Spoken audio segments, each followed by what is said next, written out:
The following talk was given at Mile High Church in Lakewood, Colorado. Please visit our website at milehighchurch.org. Good morning, everyone. It's great to see you. Very happy to be doing the second part of a series we've been calling Blessings Abound. And last week we talked about the gifts of giving. And today I want to talk about the greatest gift. So I'd like to begin by asking you to consider, what is the greatest gift you've ever received? What is the greatest gift you've ever received? And I can take some one or two word answers that are 1,000 people can share, and I'll share 2 seconds each. But we got there: love, life, health. I'm sorry? Thought adjuster. Well, I like those. Acceptance, good. Somebody's time, children, forgiveness, beautiful. Grandkids. No video games, no material stuff. This is great. Music, beautiful. And when I think about the greatest gift in my life, I remember some of the great presents I've received on Christmas Day. But the greatest gift, material gift that I've ever received, I actually got it at a different time. I got it from a teen program that I got to lead for several years in Huntington Beach. That's actually how I got into this teaching. My brother brought me to the church in Huntington Beach when I was 14 years old, and they had a teen program there. And it was usually 15 to 20 kids. We'd always sit in the circle. The circle was very sacred. And we would just go around and share about our lives. And there was something so powerful about it for me. There was something about being in a space that we all knew was sacred, where any of us could say anything that came to heart or mind and be accepted and appreciated in that. It was a powerful thing for a teenager. And sometimes some of the kids would say things that were bizarre, but sometimes they'd say things that were really deep and profound. And so I knew almost immediately that's what I wanted to do with my life. I wanted to create sacred spaces to talk about big ideas. I didn't know that 25 years later that would look like being a minister under a big dome here in Lakewood, Colorado. But the same rules apply. Create a sacred space where everyone's equal to talk about the big ideas. And so there was a young girl that came into the teen group. She was barely 13 years old, and she refused to talk. And she even refused the first couple weeks to sit in the circle, and she would bring this big pink backpack and just hide behind it. And after a couple of weeks, I got her to sit in the circle, and in another week or two, I actually got her to communicate a little bit with her backpack. So she'd go up and down for yes, back and forth for no. And I didn't realize till later that she had just lost her father, and she wasn't doing much talking at all. And your heart breaks, and you have teens coming in, and you really want to know you're making a difference, that you're making some sort of impact, that you're affecting them in some way. And so several weeks went by, and I remember on one particular morning, the group was over for the day, and she walked up to me, and she had in her hand a gift that she had made for me. And it was a little origami box, and I opened it up. And inside there was this little origami peace crane. And it's the greatest gift I ever received tangibly because first it reminded me of the deep impact we can have on one another's lives and often not even know it. So it was a recognition that what we were doing was getting through in some way. But even more profound for me is the box and the peace crane inside. It symbolized that she was communicating to me that she was okay. That even though she was sad and suffering and didn't know how to put it into words, this peace encased in the box was a symbol that all was well with her soul. And it was a great lesson for me as a minister, too, to recognize that can be true of any person. That no matter how hard the road they're walking, there can be the remembrance of that inner peace and that wellness and grace of the soul. And that to me is one of the aspects of the greatest gift the realization of how deeply we're connected with one another, the realization of the impact that we have on one another's lives, and the rejoicing in the blessing of that. It reminds me of a favorite passage from a novel by Marilyn Robinson called Gilead, about an old man who knows he isn't long for this world, but he's got a young son, and he's writing in his journal. And he says, "I'd never have believed I'd see a wife of mine doting a child of mine. It still amazes me every time I think of it. I'm writing this in part to tell you that if you ever wonder what you've done in your life, and everyone does wonder sooner or later, you have been God's grace to me. A miracle, something more than a miracle. You may not remember me very well at all, and it may seem to you to be no great thing to have been the good child of an old man in a shabby little town you will no doubt leave behind, if only I had the words to tell you." Pretty good words nonetheless. Can you think about who's been God's grace in your life? And can you think about who you've been God's grace to in your life? Is there anything more sacred than the honoring of that connection? That yes, perhaps we can never fully put into words, but there, in that connection, is the greatest gift. The gift of God's grace put on the face or in the form of those whom we've gotten the opportunity to love the most and who've loved us in return. Last week we were talking a little bit about Brother Lawrence, the Catholic mystic who stressed the importance of practicing the presence of God. Brother Lawrence believed in taking God with you wherever you go. He said, "Think often on God by day, by night, in your business, and even in your diversions. He is always near you and with you. Leave him not alone." He also, I believe, coined the term that God is nearer to you than your very breath, which for me, the 21st century translation is God is nearer to you than even your cell phone. It's always right there. And again, by this term, practicing the presence of God, Brother Lawrence was speaking to this idea of honoring and recognizing the divine virtues in yourself and sharing them with others. So yes, acknowledge your own love, but also acknowledge God's love in you and share it with other people. Acknowledge your own capacity for compassion and forgiveness, but also acknowledge within you God's compassion, God's forgiveness, and share that with others. Acknowledge your own ability to want to be a blessing to others, but also acknowledge that divine calling in you to be a blessing to perhaps someone you've never even met before. Acknowledge the peace, the kindness, the humor in you, but realize there's divine qualities in you as well. And the greatest gift is given when we receive those qualities within ourselves and we're willing to share them with those around us. I love the story of the greatest gift that a gentleman by the name of Ollie Neal received. Ollie Neal is currently a retired judge in the state of Arkansas. And as a teenager, he was what we would refer to as an at-risk child. In his senior year of high school, he wasn't studying, he was failing his classes, he was struggling, he didn't want to participate in a segregated society that he saw as built against him.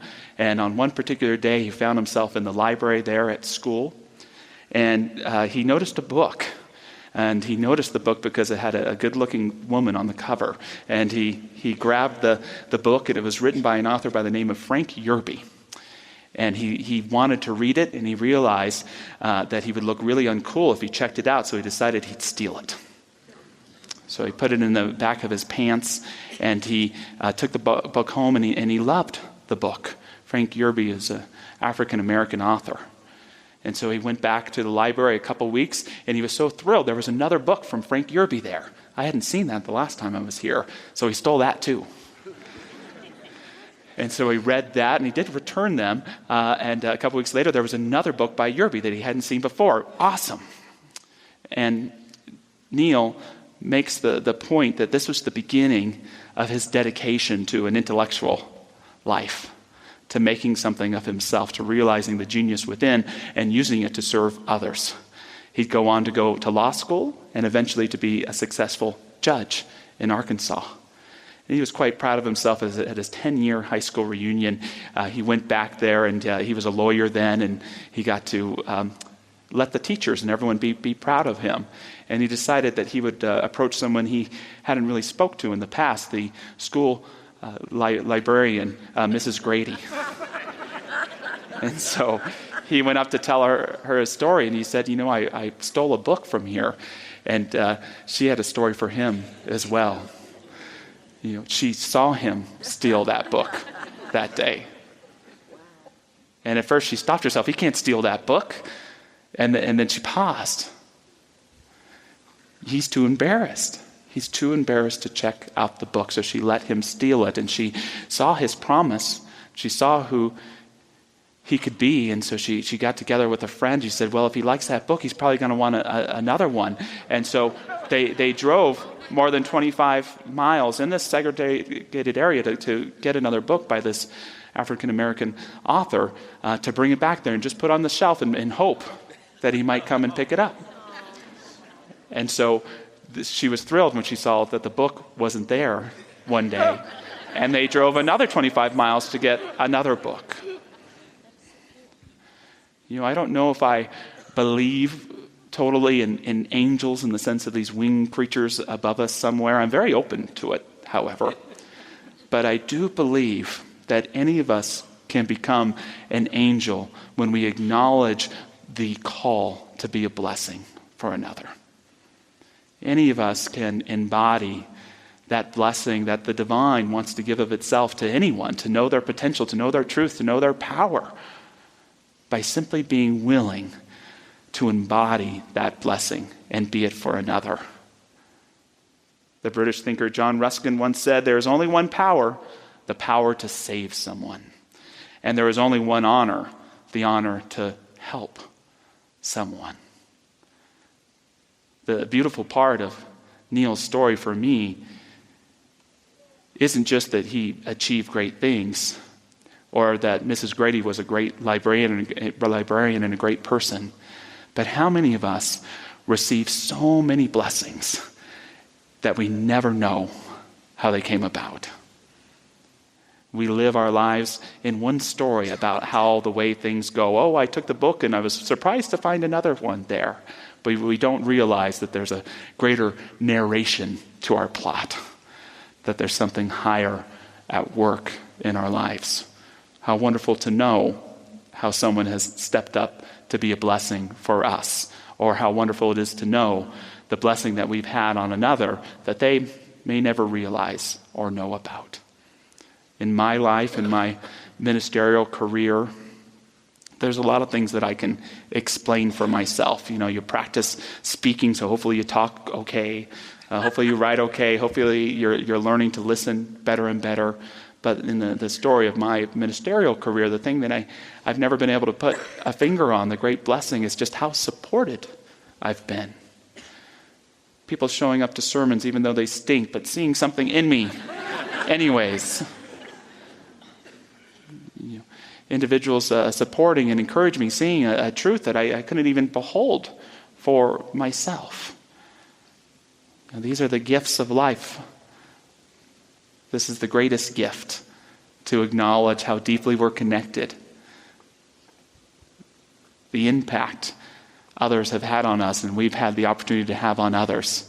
And that deep blessing that is always present. It's never in the past. It's always present, to step into and embody and be for ourselves or another. I don't care if you've got a hole burning in your pocket because you have so much money, or you've got holes in the bottom of the feet because you're so poor.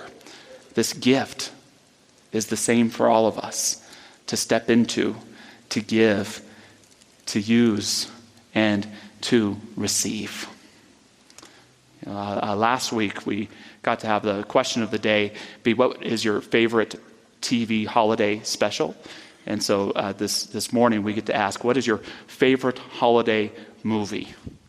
Favorite holiday movie. What do we got out there? Christmas Carol. What did I hear over here? Polar Express. Miracle on 34th Street. Love Actually. It's a Wonderful Life. No Die Hard yet? We call that the Bachelor's double feature on Christmas Eve is Die Hard and Lethal Weapon. And no Bad Santa. I can't believe it. It's not G-rated, so we can't recommend it, which I know means most of you will be renting it as soon as you get home. Any other ones? White Christmas, Elf. What I hear over there from a young person? The Grinch. Got to do the Grinch. Yes. So thank you, everybody. And for me, it's a Wonderful Life. Not only is it my favorite Christmas movie, it's my favorite movie of all time as well. Made in 1946. And what many people don't know about is when it was released at the box office, it was considered a flop. It was released in the movies, and people didn't know what to make of this movie. How many people have seen it? Okay, most of us.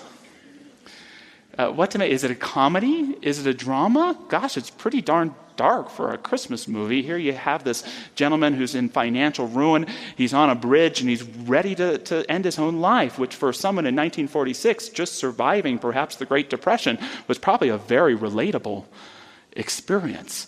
So there was a darkness and a depth. But then there was the invention of something that popularized it. Do you know what that invention was? Television. So since it hadn't done well in the box office, the rights were cheap. So these new television stations were able to buy it, and they didn't have a lot of content, so they'd play it over and over on the holidays to the degree that it still airs once a year on ABC today. And people saw their own story in the movie. And if you remember it, the first half of the film is all about this gentleman, George Bailey, and how he sacrifices personal interests for the greater good around him in his life. David Brooks, the New York Times columnist, would once write an article that the American life is about a battle between On the Road, which is all about following your own way and doing things for yourself, and It's a Wonderful Life, doing good for others. Which one's better? And he argues It's a Wonderful Life wins out. The second half of the film is all about answering that question. What would your life be like if you never existed? What would life be like if you never existed? What would happen to the people that you love and care about? Would they even exist? What would your life be if you never existed? It's a powerful question. And it's a challenging one for those of us who can get into the rational type of thinking of saying, I'm just me, I'm just one human being in a sea of trillions that have been on this earth before. I'm not of any significance. I'm just a statistic. I'm just here for a small blip of time, and that's it. Anyone ever feel that way?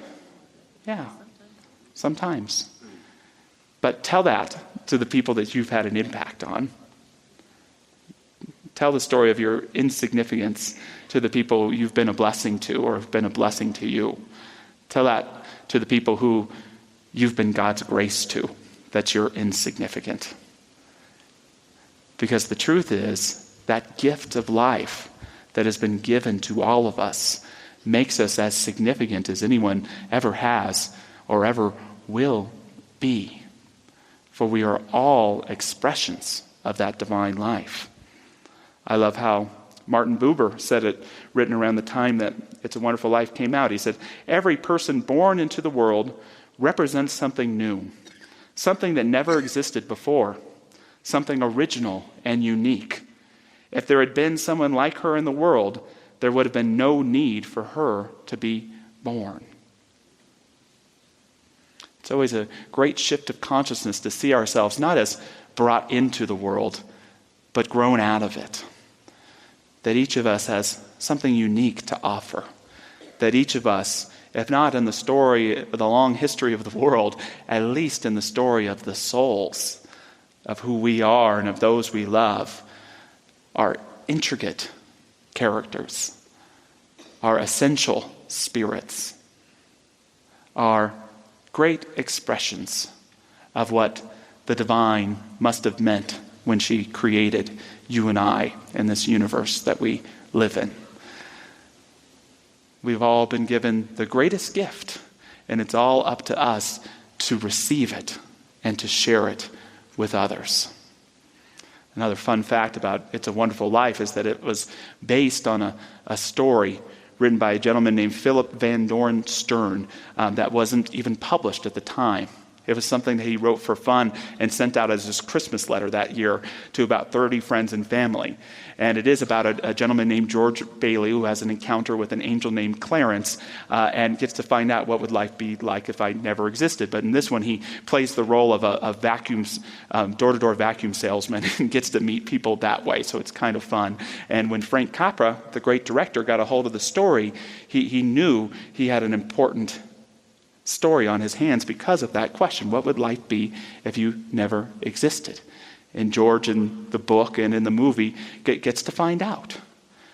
The people who wouldn't exist currently at all if we hadn't been there to save their lives. The love and the children and the relationships that would have never been built. The businesses or the projects that would have never gotten off the ground or held it together through tough times. We are incredibly significant. And the name of Stern's story, the greatest gift. The greatest gift. What is the greatest gift again? It's the impact. It's the connection we have with one another. It's the blessing of life itself, the willingness to be blessing and in turn to be blessed. And it's the gift of life itself, forever giving itself, not in your distant past, but always here now. It's up to us to continue to open our hearts to receive it. And I'm the philosophy type. I love intellectualizing about God and spirit, but I don't know if I've ever experienced divinity that way. I've only truly experienced God, spirit, divine life, when I've opened myself up to the gift of the grace of the connections, the gifts of the blessings I've received. The gift of life itself, to embody it, hopefully that much further every day. That's where the atheist in me stops. And the soul begins. That spiritual connection that binds us all. The last book Ernest Holmes ever wrote was with his brother Fenwick. Why don't we have more Fenwicks here in the world? And it was an epic poem called The Voice Celestial. And to be honest, it's not the easiest read, but there's some portions that I really love. And here's one for us today. There is no need to leave the world of men, nor to retreat to some high cave or glen. Search deep within if you would truly find the springs of life in the eternal mind. Look in yourself, and you at length shall view Creator God who hid himself in you. Within this precious bowl of alabaster is found the secret of the hidden master. Too long a dying world has longed to see the God that man and man alone can be. And of course they mean all humankind when they say that. Give yourself the gift of taking that time to honor the connections with those people that you love the most, who've been God's grace to you, and perhaps you've been God's grace to as well. Give yourself the space in your day. I know you're really busy, but give yourself that willingness at any moment to be a blessing for someone you love, for someone you've never seen before in your life. Be a conduit to that calling to be a blessing. And even in the midst of the busyness of the season, in the cooking, in the shopping, in the news watching, in the driving, and all of the above, don't let anything distract you from honoring that gift of life itself. Give yourself the time to receive that gift.